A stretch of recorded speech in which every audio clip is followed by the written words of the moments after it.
नमस्कार, आदाब। आप देख रहे हैं खबर अड्डा और मैं हूं आपके साथ सुम्बुलीरम। दोस्तों, आपने जय वीरू अमर प्रेम की जोड़ी और उनकी यारी के किस्से फिल्मों में देखे और सुने तो जरूर होंगे, मगर इस वक्त भारत में या कहे पूरे अंतर्राष्ट्रीय स्तर पर जिन दो लोगों की जोड़ी और उनके यारी के किस्से सबसे ज्यादा चर्चित है वो है मोदी अडानी। शॉर्ट में बोले तो मोदानी, है ना? सही कह रही हूं ना दोस्तों? ऐसी धुआंधार चर्चा हो रही है कि पूछिए मत। एक दोस्त ने व्यापार की दुनिया में तहलका मचाया हुआ है, तो वहीं दूसरे दोस्त ने राजनीति की दुनिया में। बिल्कुल फेविकॉल वाला अटूट रिश्ता है दोनों का, और आपस में जो जबरदस्त कोऑपरेशन है उसके तो क्या ही कहने। खैर, ये तमाम तारीफें मैंने इसलिए करी हैं क्योंकि अडानी के नाम का यूएस कोर्ट ने वारंट तो बहुत पहले ही दे दिया था, लेकिन अब इस मामले में नई अपडेट आ गई है। और जो इस पूरे मुद्दे पर सबसे पहले चुटकी लेने आए हैं वो भाजपा खेमे से ही हैं। हाँ, बिल्कुल सही समझ रहे हैं आप, हम बात कर रहे हैं सुब्रमण्यम स्वामी की। एक बार फिर से अडानी की खबर पर स्वामी ने दो बोल दिए हैं जिससे बवाल मच गया है। उन्होंने चंद लाइनों में मोदी और अडानी की पूरी पोल पट्टी खोल दी है। तो दोस्तों, इन तमाम पहलुओं पर इस वीडियो में आज बात करेंगे, इसलिए आप अंत तक जरूर बने रहिएगा। तो अब जो सबसे बड़ा सवाल उठ रहा है वो ये कि अमेरिका के कहर से मोदी कैसे अडानी को बचाएंगे। दोस्तों, पहले के जमाने में धन्ना सेठ हुआ करते थे, बाकायदा पूरे राज्य के भी कोई एक मेन सेठ हुआ करते थे जिनसे राजा भी आप जनाब से पेश आते थे। और आज भी वो रीत बदली नहीं है, बस वक्त बदल गया है और नए सेठों का रूप अडानी जैसे व्यापारियों ने ले लिया है। और राजा की शक्ल में कौन है आप सभी जानते हैं। इन सेठों का जोर इतना तगड़ा है कि देश में जो कई बार आर्थिक नीतियां बनती हैं या पिछली वाली रद्द होती हैं, ऐसा लगता है वो अडानी के स्वार्थ के हिसाब से बनती बिगाड़ी जाती हैं। सरकार इन व्यापारियों के लिए खुद पहाड़ काट के रास्ता बना कर देते हैं, लेकिन अब जो अडानी के लिए अमेरिका से खबर आ रही है वो काफी बुरी खबर है और इसका असर अडानी के कारोबार पर भी सीधा सीधा पड़ रहा है। दोस्तों, पहले तो यही लग रहा था, यही कश्मकश में थे सब कि अडानी पर अमेरिका मुकदमा चलाएगा या नहीं चलाएगा, मगर अब ये दुविधा भी अमेरिका ने साफ कर दी है और ये भी क्लियर कर दिया है कि अडानी पर मुकदमा चलना तो तय है। तो अडानी के खिलाफ जो टोटल मामले अमेरिका में हैं वो कई अलग अलग मामले हैं। एक तो सीधे यूएस यानी यूनाइटेड स्टेट्स वर्सेस अडानी का मामला है जो एक आपराधिक यानी कि क्रिमिनल मामला है। दूसरा आपका एसईसी का है यानी सिक्योरिटीज एंड एक्सचेंज कमीशन। दोस्तों, एसईसी वैसे ही है जैसे यहां पर सेबी है, वैसे ही वहां पर एसईसी है। तो एसईसी बनाम अडानी का मामला है और एक मामला जो है वो एसईसी बनाम कैबिनेट यानी उसमें भी अडानी शामिल है। तो ये तीन सिविल सूट है, आपराधिक, क्रिमिनल सूट और दीवानी सूट है। तीन तरह के मामले इसमें अलग अलग जगहों पर थे और अब इसमें नई अपडेट ये है कि अब वहां की कोर्ट ने आदेश दिया है कि ये तीनों मामले एक साथ क्लब कर दिए जाएंगे और इन तीनों मामलों को एक साथ जोड़कर अडानी और अदर्स के खिलाफ मुकदमा चलाया जाएगा। यह फैसला अमेरिका से आया है और जाहिर है ये खबर सुनकर तो अडानी के सर में बहुत तगड़ा दर्द तो जरूर हो रहा होगा।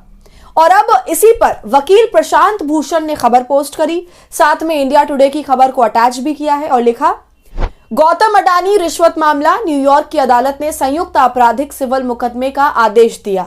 इन आरोपों में सोलर कॉन्ट्रैक्ट्स के लिए 256 मिलियन अमेरिकी डॉलर की रिश्वत शामिल है। इसके बाद मैदान में आते हैं सुब्रमण्यम स्वामी और लिखते हैं, मोदी ने अडानी को तरक्की के रास्ते पर मार्गदर्शन देने के बाद अब खुद को बचाने के लिए उसे छोड़ दिया है। अडानी एक बदमाश है, लेकिन ये मोदी ही थे जिन्होंने उसके लिए हर नियम तोड़कर उसे इतना बड़ा बनाया। मोदी तो उनके लिए एक दिन के लिए ग्रीस भी गए थे। दोस्तों, ये सब कुछ सुब्रमण्यम स्वामी ने अंग्रेजी में लिखा है, लेकिन हमने आपको इसका हिंदी अनुवाद बताया। तो सुन रहे हैं आप क्या कह रहे हैं सुब्रमण्यम स्वामी?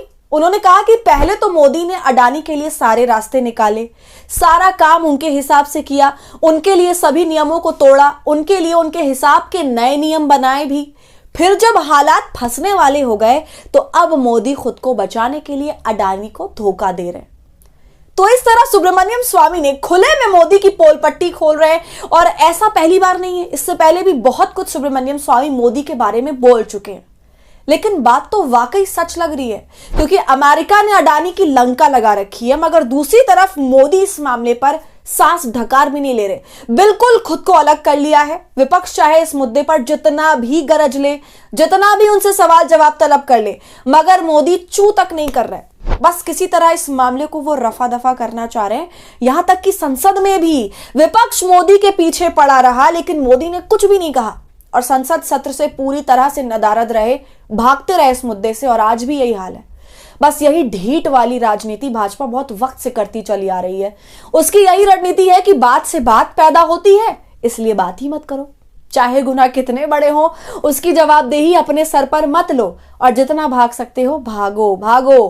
खैर दोस्तों, जब ट्रंप सत्ता में आए तो भारत की मीडिया और लोग, साथ ही भाजपा सबसे ज्यादा खुश लग रही थी और मान के ये चला जा रहा था कि ट्रंप साहब सत्ता में आ रहे हैं, ट्रंप मोदी जी के दोस्त हैं, मोदी जी अडानी जी के दोस्त हैं, ट्रंप साहब खुद बड़े बिजनेसमैन हैं, बड़े कैपिटलिस्ट हैं, तो शायद अडानी का मामला रफा दफा करने के लिए कोई रास्ता तो निकाला जाएगा।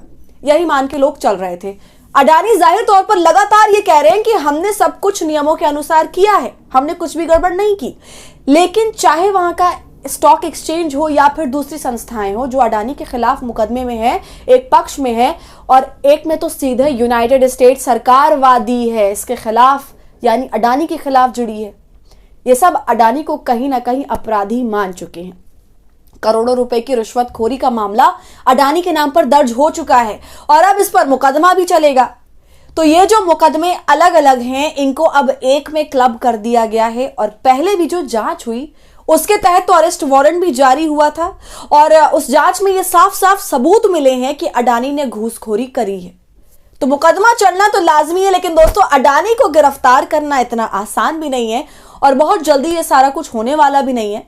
अमेरिका जब अडानी को मांगेगा, तलब करेगा, तब तो जाहिर सी बात है भारत सरकार इतनी आसानी से अडानी को जाने तो नहीं देगा। लेकिन इस सब में अडानी का तो भाई बहुत बड़ा घाटा हुआ है। अमेरिका की पूरी मार्केट उनके हाथ से चली गई है और आगे चलकर वहां पर कोई अब वो बड़ा व्यापार भी नहीं कर सकते, नामुमकिन है। खैर, अब आगे इस मामले में क्या होगा वो देखने वाली बात है। आपका इस पूरे मामले पर क्या कहना है, हमें कमेंट कर जरूर बताइए। वीडियो पसंद आई हो तो इसे लाइक और शेयर करें और खबर अड्डा को यूट्यूब पर सब्सक्राइब कर लें।